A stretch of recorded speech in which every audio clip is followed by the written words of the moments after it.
actually, it was so much longer than what everyone had seen. We just actually took the whole show into the diary room. So we were all in the diary room behind that couch, and there was a whole other scene no one ever got to see. So that was what was hilarious for us, is because it was just so, we could laugh at ourselves, and we could laugh at things that had happened in the house, and it was a great time. We had so much fun. I almost thought that would save you. You know, there wasn't the intention. The reason I knew it wouldn't is because I knew that I could get the votes to get close, but I knew I needed Memphis. And Memphis is too smart to keep me in. I knew that if he kept me in, it would be the worst mistake he ever made. But that's why I had to ask him, and he just kind of looked at me like, you know I can't do that. And we get along great, and I really like him. But I mean, he couldn't do that. So, yeah, so that's what happened. Well, you said it tonight. You had to be torn because you like them both, but who would you have voted for, Dan or Memphis? Dan. Only because I really like Memphis, but how hard did Dan work every single week in and week out, in order to get where he is? I mean, I pretty much screwed him the first week I was in the house because he was associated with me.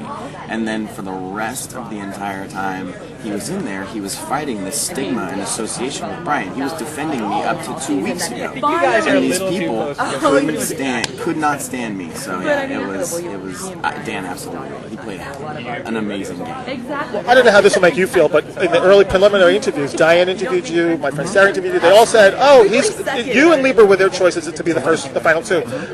You screwed up. I did, and that's what's so funny. Since we got out of the house, everyone said that they have pools and stuff, I guess, here with everybody, and I was picked to win the show. And I even knew, and I told everybody before I left, I said, I'm going to either be first or I'm going to be last. It's the only way it's going to happen. I'm going to win or I'm going to go right out right away. And I knew that was going to happen, and my mistake was just playing too quick, too hard, too fast. In hindsight, would you have maybe made half the alliances, or? It wasn't as many as everyone said there was. There were small deals. Like I never had an alliance with Steven.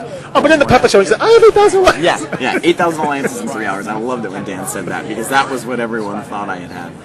But the one thing I would have changed was I would have stayed closer to Dan, and I would not have trusted Ollie as much. And I knew I shouldn't have, because I knew he wasn't as loyal to me as he was to April and everyone else. But I hoped, and I knew it was a risk. And I always said, this is a huge risk.